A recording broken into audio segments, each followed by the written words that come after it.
All right, ladies and gents, welcome to this video. My name is Taylor Bencher. We're going to be going over what is a system. A very super simple, basic definition of what a system is so that you can be able to better understand systems for your agency, for your business, so that you can grow your business further. Because when you understand systems and you actually really have a grasp on what a system is and the purpose of it, it'll kind of give you a very amazing paradigm shift that'll allow you to see how you can scale your business further. So allow me to give you that paradigm shift. What is a system? Here's the whiteboard. A system, and I pulled this definition from Mr. Deming himself, a network of interdependent components which work together to achieve the goal of a system. Now bear with me if that sounds complicated. We're going to break it down into kindergarten level understanding here, but hold on. This is like still a little bit complex, but pretty basic if you understand systems already. So the components that make up the system are linked together by a relation of interdependence and interaction. The closer the interaction amongst the various components, the greater the need for communication and operation among them. Your job is not so much to define the system, but to more so to see the relations and the connections between the components of the system so that you can optimize it to make it better. Defining the system is easy. Once it's running and monitoring it to make it better is actually the harder part. So let's break this down into kindergarten terms in case anyone has already left this video because it sounds too complicated. A system obviously gets more complicated the closer knit the interaction is amongst the various components. What does this mean? Well, let's talk about a very basic system. A pro golfer is a very simple system if you think about it. Okay, to be a pro golfer, you have a caddy and yourself. That's it. There's really two components of the system. You could add in the golf course and the weather if you really wanted to, but I'm just trying to keep this super simple. So, you know, the pro golfer might look to the caddy says something to the golfer. It's a very super simple system. That's a system.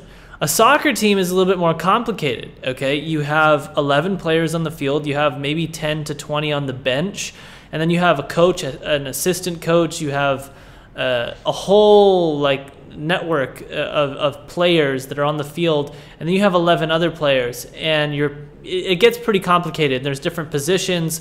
Now you can start to see how a soccer team is a little bit more complicated system. Now a business is probably the most complicated of them all, aside from like weather itself or like the solar system. You know, on this planet, aside from those two things I just mentioned, business is a very complicated system. You have lots of different components, lots of different human beings, and especially in an agency. And these people are very closely knit together. They're working together very closely, and they're usually dependent on one another for lots of different things. So let's just simplify this because hopefully this has kind of been a decent introduction, but a system always has a goal, and you cannot have a system if it does not have a goal. It's as simple as that. What is the goal of a pro golfer? It is to win the tournament, first place. Soccer team, same thing, first place, win the championship. What is the goal of a business? Well, this is where it's not so obvious. Sports is very easy to look at as an example. Business gets a little bit more complicated. Most of you may be thinking profit. The goal of every business is profit. But that's not true. What about nonprofits? What is their goal? It's not profit. It is to, I don't know, feed more homeless people. It is to, you know, put electricity into more homes around the world. And this isn't just nonprofit businesses, but even profit-oriented businesses that are trying to make profit, like our business, Better AMS. The goal isn't profit. The goal is usually very different, and it's very tied to, it's usually tied to your culture and your mission and your vision. Usually that's the high-level goal of the system. And for Google, for example, their kind of system goal at the highest level, because there's many different dimensions you can look at. You can look at the global level, which is like the highest level, and you can look at the local level sub-local level, sub-local level to the infinite, like many different levels and dimensions. But the global level, Google's goal, system goal, is to organize the world's information and make it easily accessible. I believe that's pretty much what their mission is. And beautiful, that's amazing. Does this mean that they're a nonprofit? No, they profit a lot. But that's the goal of the system. So your system needs a goal. You can't have a system if it doesn't have a goal. If you just create an SOP, but there's no goal in the SOP, like there's no supposed desired outcome, like, and you put multiple SOPs together and there's no, again, there's no desired outcome, it's not a system. A system needs a goal. Now, you might be thinking, okay, but what about like the weather? The weather doesn't really have a goal. The weather nature does not have a goal. Well, yes, I know that nothing is black and white, and you can argue that nature does not have a goal. However, we're trying to stick to things related to human beings, and I know if you go out to the solar system, I mean, there's no real... The solar system, in a sense, doesn't really have a consciousness. I mean, it kind of does, depending on how spiritual you are, but it's not like a human where it's just walking around.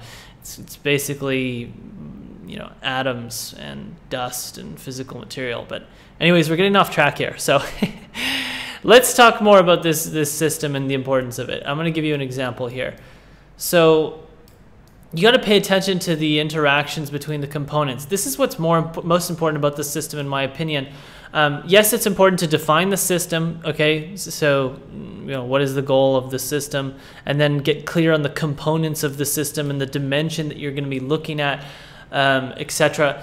But at a high level, this video is pretty much done in the sense that a network of interdependent components which work together to achieve the goal of the system. And I gave you the example of a pro golfer, a soccer team, a business/agency. Okay, great. Let's go a little bit deeper here, because if I ended the video here, I would be kind of pissed if I was a viewer. Now, I think this is the most underrated thing that not a lot of people talk about. And I read about this in Deming Goldratt, Theory of Constraints, very good book. And he talks about how you really need to pay attention to the interactions between the components, okay? So your business is a giant system.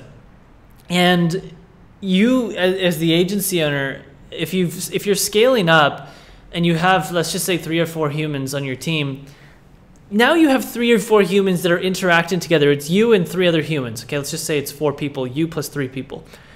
You need to pay attention to how those 3 people interact and how you interact with them and how everybody meshes together and the different interactions. And you also need to keep in mind, okay, I'm watching and I'm observing these interactions, and I'm also trying to keep in mind that while I'm observing these interactions, I want to make sure and observe things that could be optimized for the goal of the system. Here's an example, a really practical example in our business.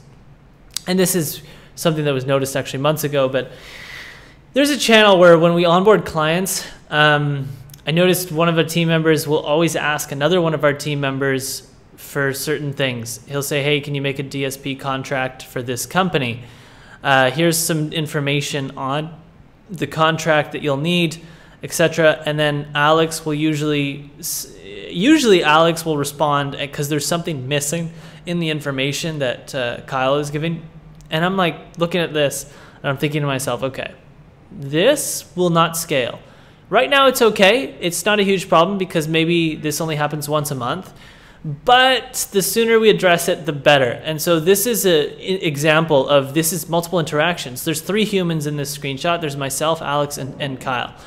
And primarily it's just Kyle and Alex. And I noticed that, okay, this is happening more frequently. Maybe I could build an automation that will, you know, prevent the need for back and forth communication between you guys, which will increase the efficiency of both of you, giving you both more time to work on other things, which is in the end, that more time you're going to spend on working on other things is going to help us, you know, get closer to achieving our mission, our vision. So basically, this is what you're looking for, ladies and gentlemen. This is a very simple example, but you are looking at the interaction and the relationship between the components. You're not looking at the components themselves. If I'm just looking at Kyle sending this message to Alex, I can't really see much. I mean, it doesn't tell me too much. I need to look at the relation, the interaction between the components.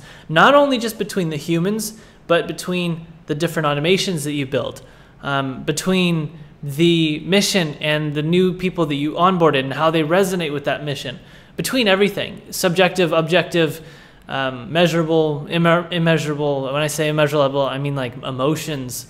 I mean, those are hard to measure, but you can still, if you're aware of it, you can be aware of people's emotions, and you can try to do your best to look at where these emotions stem from and the different components that may have caused those emotions, so you can make further optimizations to help optimize essentially people's emotions within the company. And there's actual real examples that have happened in our company where it's like, okay, this person is feeling this way. How can we make this better? How can we make sure that this doesn't happen again? So it's not just like super simple stuff like this. Sometimes it's a lot more subjective and hard to measure. This is a very kind of easy, objective thing where it's just like, okay, let's build a Zapier automation that can help onboard this or automate this. And I made a video about the onboarding system. This is essentially just another piece that we need to add into our onboarding automation that I didn't when I initially built that out. So, ladies and gents, what is a system? It's a network of interdependent components which work together to achieve the goal of the system. If there's no goal, there's no system. And once you've defined the components and you kind of have an idea on what the system looks like, the network of components, then what's important for you, the only way that you can optimize this system is by looking at the relationship between these components. And sometimes that even means thinking about components that may be missing from the system. But in general, to identify missing components, you need to look at the existing components, if that makes any sense. So hopefully this isn't too abstract. Hopefully this is objective enough for people to find value in this. And if I dropped the ball or ranted on this video, I'm sorry. It's just a lot of stuff to talk about. And there's a lot of different ways you can explain a system. But this is a unique angle that I feel like I haven't touched on for you guys, and hopefully this will be of value to you. There's only one thing I ask you to do. It is to hit the subscribe button if you have not done so already. And let me know your thoughts in the comment section below. If you're already subscribed, if you already comment on every video, the only thing you can do beyond that is to like this video and maybe share it with some other people that you think this video could benefit for. Yeah, if I said that correctly. All right, much love, guys. I'll see you in the next video. Ciao.